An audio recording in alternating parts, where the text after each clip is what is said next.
Assalamualaikum warahmatullahi wabarakatuh. Pemirsa Sultan TV, selamat pagi semuanya. Apa kabar? Semoga dalam keadaan sehat. Dan seperti biasa pemirsa, di pagi hari ini kita kembali menemani Anda tentunya dalam talk show bijak hari ini di edisi Jumat 8 Juli 2022. Ini menjelang Hari Raya Idul Adha tahun 2022 ya. Namun sebelum kita membahas tema kita yang sangat menarik di hari ini pemirsa, kita ingatkan kembali untuk Anda yang belum memfollow media sosial kita di Instagram kita di @sultantv.co dan juga @beritasultantv, lalu fanpage Facebook kita di @kreatifsultan dan juga YouTube streaming kita di Sultan TV. Anda juga bisa menyaksikan tayangan kita melalui TV satelit Nin Media di channel 026. Dan pemirsa, mungkin sekitar 2 hari lagi ya kita akan bersama-sama merayakan Hari Raya Idul Adha tahun 2022. Dan pagi hari ini pemirsa kita akan membahas tema yang sangat menarik, yakni memetik hikmah ritual ibadah haji. Ini serba-serbi ibadah haji begitu ya. Dan di studio Sultan TV senang sekali pemirsa, di pagi hari ini saya sudah ditemani Bapak Haji Endang Saiful Anwar selaku Sekretaris Umum MUI Provinsi Banten. Assalamualaikum Pak Haji. Waalaikumsalam warahmatullahi wabarakatuh. Ya, Pak Haji sehat ya pagi hari ini? Alhamdulillah sehat. Alhamdulillah. Ini katanya lebarannya Pak Haji nih, Oh, lebarannya iya, Pak Haji iya, betul. Endang juga ya. Iya. Pak Haji bagaimana melihat, mungkin ada yang disampaikan dulu nih sebagai awalan kepada pemirsa Sultan TV. Alhamdulillah tahun ini kita kembali menyelenggarakan ibadah haji Pak Haji ya. Iya, betul. Ya, selama mungkin kemarin sempat ditutup karena pandemi COVID-19, Betul, ya, Pak Haji melihat gelaran ibadah haji tahun ini seperti apa Pak Haji? Baik. Bismillahirrahmanirrahim. Assalamualaikum warahmatullahi wabarakatuh. Waalaikumsalam. Alhamdulillahirabbil alamin. Wassalatu wassalamu ala asyrafil anbiya'i wal mursalin wa ala alihi wa sahbihi ajmain, amma ba'd. Baik, terima kasih pada Sultan TV yang sudah mengundang kami untuk hadir pada kesempatan yang berbahagia ini.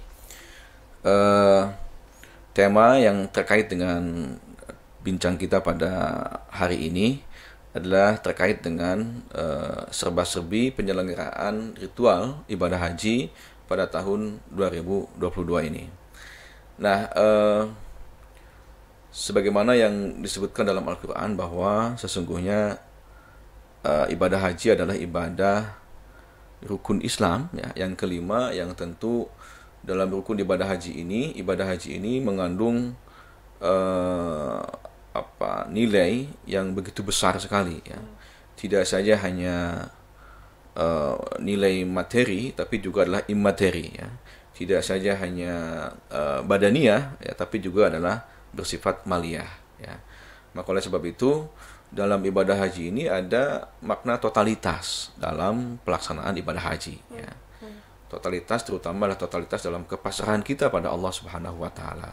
Nah, alhamdulillah memang pada tahun ini kita diberikan kesempatan lagi untuk bisa melaksanakan kegiatan ibadah haji ini setelah tadi sampaikan 2 tahun penuh, kemudian 2 kali kita tidak mengirimkan jemaah hajinya, dan alhamdulillah pada tahun ini walaupun masih dalam kondisi COVID-19 ya, masih ada, artinya belum usai, diberikan kesempatan untuk melaksanakan ibadah haji.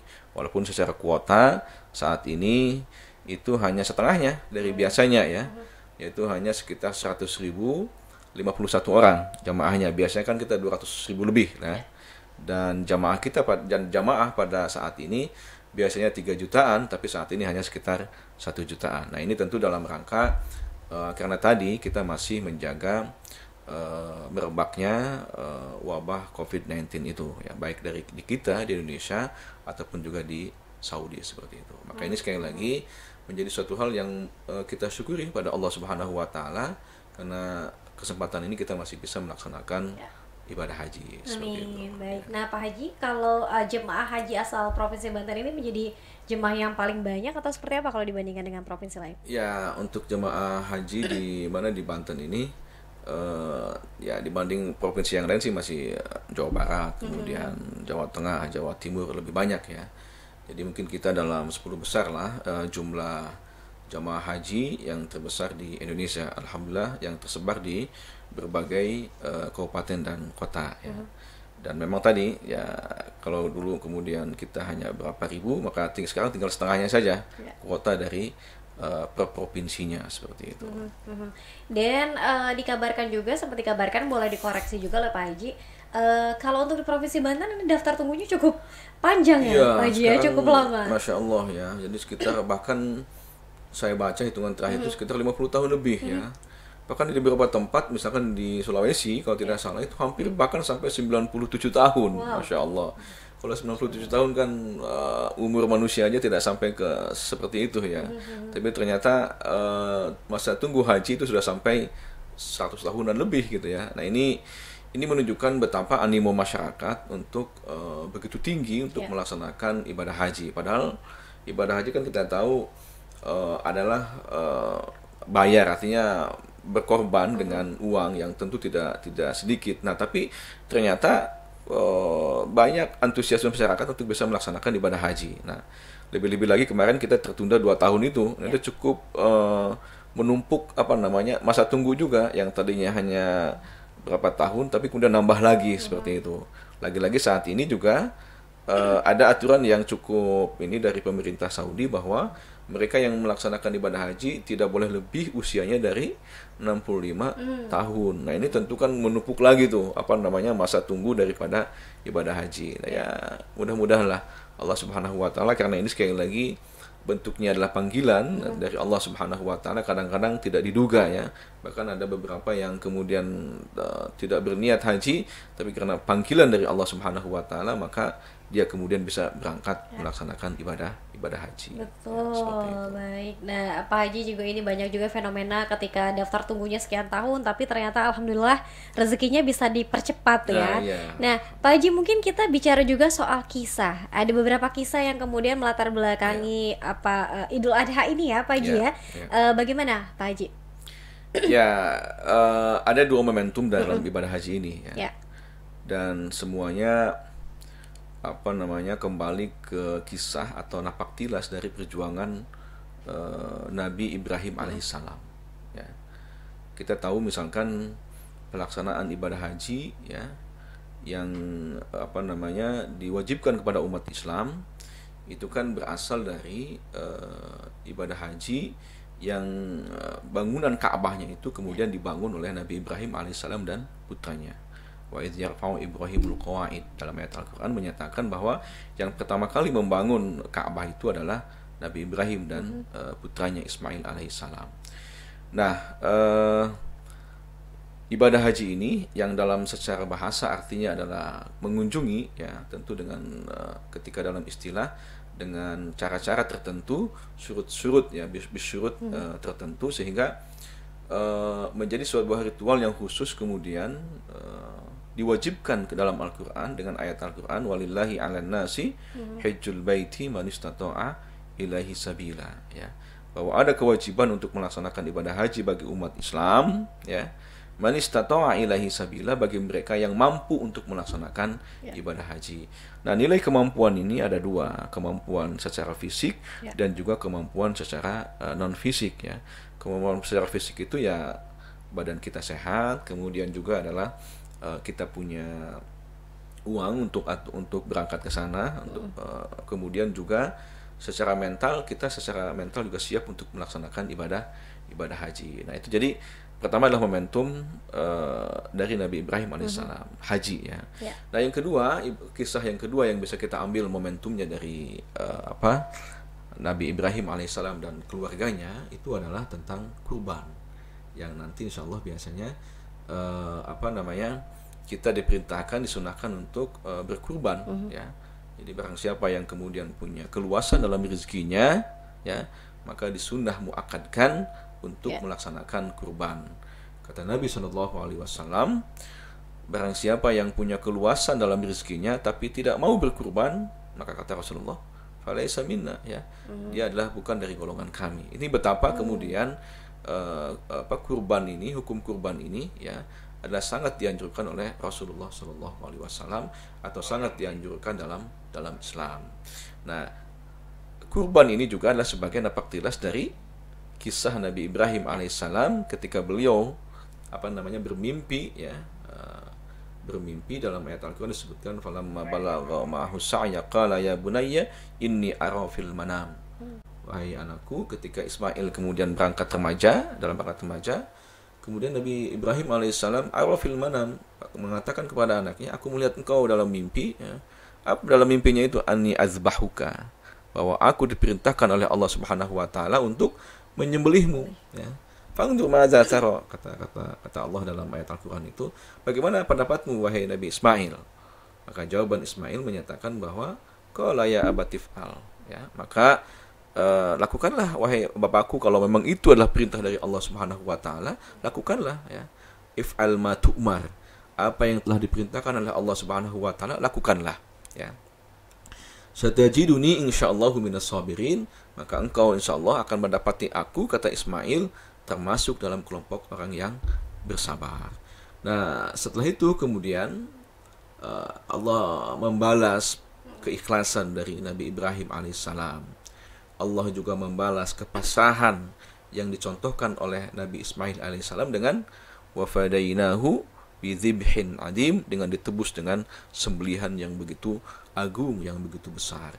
Nah, dari situlah kemudian kita umat Islam diperintahkan untuk menapaktilasi, mencontoh dari perjalanan Nabi Ibrahim alaihissalam dan juga Nabi Ismail alaihissalam terkait dengan makna pengorbanan, seperti itu. Nah, itu jadi dua kisah ini sesungguhnya yang menjadi momentum utama dalam Zulhijjah ini, dalam melaksanakan ibadah haji dan juga adalah melaksanakan ibadah kurban. Oke. Ini ada makna kesabaran, kemudian juga keikhlasan, ketulusan ya Pak Haji ya. Ini luar biasa sekali. Ini bisa kita contoh dalam kehidupan sehari-hari. Nah, ketika misalnya Pak Haji kita belum mampu berkurban secara penuh, mungkin 1 ekor kambing atau mungkin juga ada yang sapi, bahkan yang sapi luar biasa, apa yang bisa kita lakukan Pak Haji? Ya, jadi Rasulullah Shallallahu Alaihi Wasallam menyediakan kepada kita berbagai amalan untuk kemudian bisa menyesuaikan dengan pahala-pahala tadi, ya. Misalkan ketika kita tidak mampu kemudian melakukan kurban karena kita memang dalam keadaan tidak punya, ya artinya hikmah dari pelaksanaan itulah yang kemudian mesti kita ambil hikmahnya. Misalkan begini.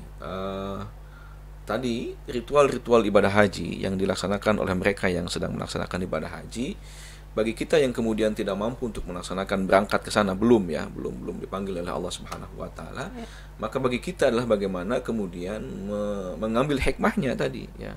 Misalkan begini, apa hikmahnya? Hikmahnya misalkan pelaksanaan terutama wukuf di padang Arafah, ya.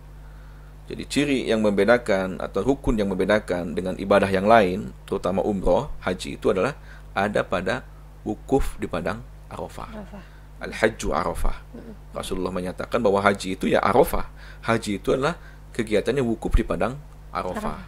Nah, apa yang kita lakukan di padang Arafah? Kalau kita lihat kemudian wukuf di padang Arafah dengan hanya memakai kain ihram 2 lembar pakaian, ya, 2 lembar pakaian, 2 lembar kain putih yang disebut dengan ihram, ya, kita kemudian berada dalam satu tempat, ya.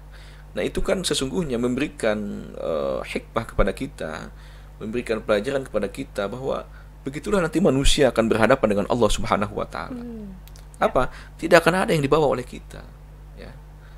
Tidak akan ada yang dibawa oleh kita kecuali tadi diri kita, dan juga adalah tentu yang bisa menyelamatkan kita nanti di hadapan Allah adalah amal soleh kita selama di dunia ini. Tidak ada yang akan kita bawa. Apakah kekayaan yang kita miliki banyak itu akan kita bawa nanti? Tidak. Apakah kemudian jabatan yang tinggi yang kita sandang pada saat ini sebagai apa gitu, apakah itu akan membantu kita nanti? Tidak. Apakah banyaknya anak kemudian yang kita miliki akan membantu kita, menolong kita? Juga tidak. Jadi apa yang akan membantu kita? Yang akan membantu kita adalah amal soleh. Nah, itu yang ada pada ketika kita bersimpuh dalam satu titik, dalam satu tempat yang disebut dengan wukuf di padang Arafah. Nah, itu pelajaran yang mesti kita pahami. Maka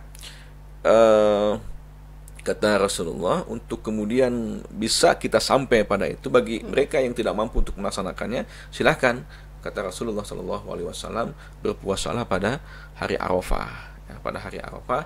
Dan Rasulullah menyatakan bahwa puasa di hari Arafah itu adalah yukaffir, ya, artinya dia akan menghapus dosa-dosa kita as-sanah al-madiyah, ya, dosa-dosa yang telah lalu, ya, dan juga adalah wal baqiyah, dan dosa-dosa yang akan datang, ya. Jadi betapa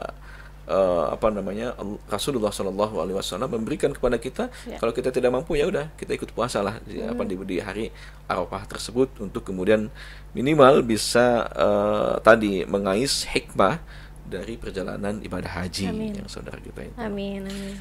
Jadi itu ya, seperti itu. Baik, dan sambil berdoa kepada Allah semoga ada rezekinya untuk kemudian bisa melakukan ibadah haji dan bisa dipanggil oleh Allah Subhanahu wa taala.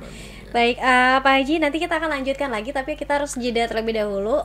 Saya ingin tanya juga nih Pak Haji, apakah ada perbedaan ketika kita dipanggil untuk beribadah umroh dengan beribadah haji? Nah, ini seperti apa? Nanti kita akan bahas, dan bagaimana kemudian pemerintah terus meningkatkan fasilitasinya, kemudian pelayanannya terhadap para jemaah haji yang ada di Indonesia. Tetap bersama kami pemirsa dalam Bincang Hari Ini.